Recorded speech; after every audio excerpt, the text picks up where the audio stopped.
So I haven't really told Bobby what the topic is this morning. Welcome to the gun shop. We want to talk about the Glock cult. Yeah, that's kind of what it is. So this is a topic, and I'm doing this morning because we get a lot of people coming here looking for guns for the first time, and we get a lot of ex-police, ex-military, a lot of people. I mean, actually, we get probably the whole spectrum of folks coming here, don't we? We do. We have a Department of Justice contract, and then we're subcontract. We have an FBI subcontract. We do background checks all day long, every day, and we literally get sometimes 80 people a day coming in just to get background checks done. So when they see the wall, especially recently, we're getting an inordinate amount of first-time buyers coming in looking at guns. And we have some very opinionated friends, do we not? Yes, we do. Very opinionated friends. As a matter of fact, I walked in here, I think it was Saturday. I think I walked in Saturday. You were talking with a guy here about a gun, and do you remember what you asked me? What's your... Yes, what's the number one gun you would trust in a battle? Yeah, so duty weapon, right? Duty weapon. Like, what's my favorite Glock? It's a Glock 17. I like it for a number of reasons. I think the Glock 17 is a great gun. As a matter of fact, so when I talk about Glocks, because this is going to be a little bit negative on Glocks today, but I'm going to tell you why I think the Glock cult has overrated some things about Glocks. The reason I like the Glock 17, it's got a half-inch long barrel, holds 2 more rounds. A lot of my buddies carry Glocks, and so if we're ever in a situation, SHTF scenario, right? You want to carry something? You can exchange mags. Yeah. Change. Speaking about that, I haven't asked you today. What? What are you carrying today? Canik. Carrying Canik. So he and I usually carrying the same gun. Both carry Caniks. Canik TP9 SC Elite. That's SC Elite too. SC Elite. So we can interchange mags. So we carry the same guns. There's a lot of reasons to carry the same guns. That's for another video. But I do want to talk specifically about the Glock triggers, and you can help me with this because we have first-time buyers every single day in here. So this is a Glock, full-size Glock, and Clear. So Glock is clear. Glock out of the box has a decent trigger. At most. Decent trigger. Kind of a long pull, first one, a little bit stiff. Now, if you don't know how to reset a trigger, I'm going to show you how to reset a trigger. Pull it back barely so it clicks, let it go, your trigger's reset. Then your reset, I'm going to show you about how far you have to come off from the back. It clicks. Once it clicks, your trigger is reset. You don't have to come all the way out here for your trigger to work. A lot of people do not understand a trigger reset. So let me do this again. Reset the trigger. Watch how slightly my finger moves before it clicks, and then pull back. It's not a bad trigger. It is a decent trigger. It's probably, feels like about a 6-pound pull in this one. It's a little heavy trigger. A little bit of a heavy trigger. Now, I just finished are you going to go to the Glock Armorers course? Yes. Okay, so both of us, gunsmith a little bit. He hadn't been to the Glock Armorers course. I got back. It seemed like I did in April. Yeah, it's like it was maybe April this year. Yeah, several months ago. It's our second time going through Glock. Listen, Glock's a great gun. So it's a battle tested, great gun. You know it's going to run. You know it's going to work. So this is no qualms with that at all. You are going to learn when you go through the class. Glock now has, and it's in this gun. So I got this one sitting out here. Glock has an aftermarket trigger. Right. And why they don't put it in the gun to begin with is a mystery to me. It is. It's a mystery. Because it's a good trigger. It is a good trigger. So this is one that's got the aftermarket trigger. Actually, this is the gun that's on consignment. Here, I'll do this at the camera. I bet that freaks the camera out. So here, I'll clear it. Clear. Gun clear. Same thing here, okay? First pull is even better than this one. Like the first pull's better, slightly shorter, a little less pressure on it. Reset's going to be about the same there. A little more audible. Yeah, a little more audible, but when you come, watch how short the reset is.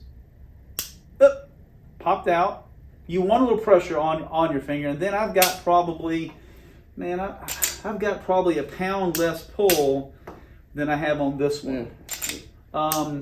And listen, you can get triggers where they're too light, right? Like you don't want to double tap or triple tap because your trigger's too light. I mean, it's kind of a balancing act getting a good trigger inside of a gun. Yeah, you don't want too light trigger because, like you say, recoil is going to cause you to fire it again. Yeah, and I bet this is actually heavier than a 6-pound trigger because I just pulled this one. I know this one's lighter. And the guy who brought this gun, what did he get? I forget what he got.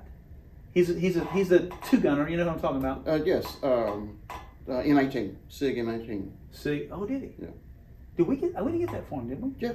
Did we get that for him? Yeah. Okay. But he's already modified it to where it doesn't look like that anymore. I wasn't here. So now this is the gun I carry. This is Canik TP9 SC Elite. Same Clear. gun I got here. Clear. Okay. Now we've measured these trigger pulls. God, it's just so much better. Yeah. Look, you don't want to have such a light trigger that somebody who doesn't know how to shoot ends up, pulling out of their holster and shooting themselves. That's why you want to practice, because people come in all the time. They say, I got my CCP license, and I what? Yeah. They don't know how to shoot. They don't know how to shoot. And they don't know where to go. Come on in. And so that's where we are today, is we are discussing a great trigger.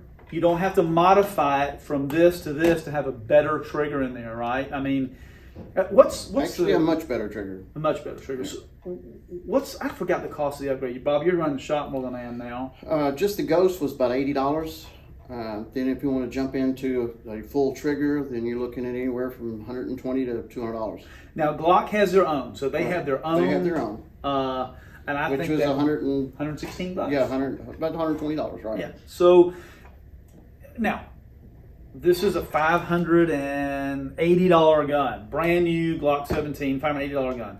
This is a brand new Canik with a superior trigger. It's $457. Now, I know, this is where the Glock cultists come in, and they really get pissed off when you start down the Glock. You notice I haven't downed the Glock, right? I know you can throw it in the mud, it's going to shoot. Everybody's seen that old video, you can shoot underwater in the pool. The Glock's gonna go bang. It's gonna go bang just about every time. Tell the story a little bit about where the Caniks are developed, and so people know they're not a junk gun. The Canik was developed in Turkey as a duty gun. A lot of sand. It's designed to come apart a lot easier than the Glock. It basically, you just pull the tabs down and it just pops apart. Clean it off, put it back together, and it's ready to go.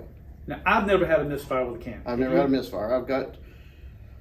I usually go shooting every other Monday. I've probably got 15 to 1,800 rounds through mine.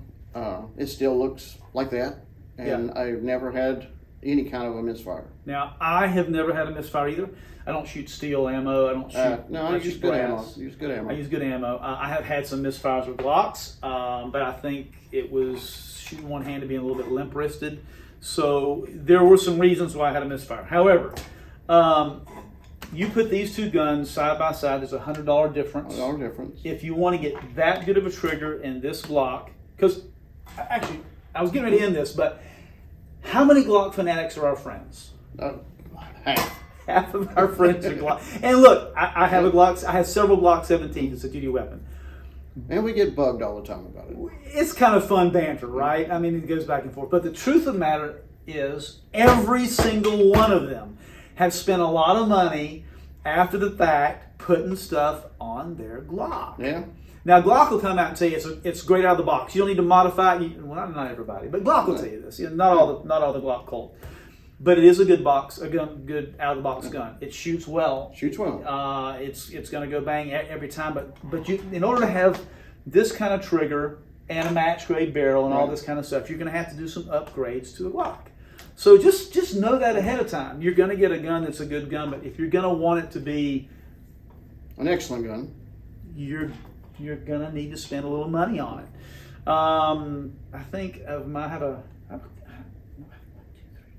have 4 Glock 17s. Yeah. And I'm not talking bad about Glock. You just need to know what you're getting into. If you get a Glock and you're going to want to change the trigger out and shoot like that, you're going to spend $100 and you're going to pay an armorer to do it. Yeah. When you could just spend $457 and get.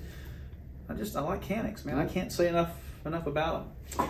Let the keyboard wars begin. I know people are going to I'm going to get some calls, some dirty names over this one, but I don't think I've downed the Glock at all. It's a good gun. It's a good gun. It could be better.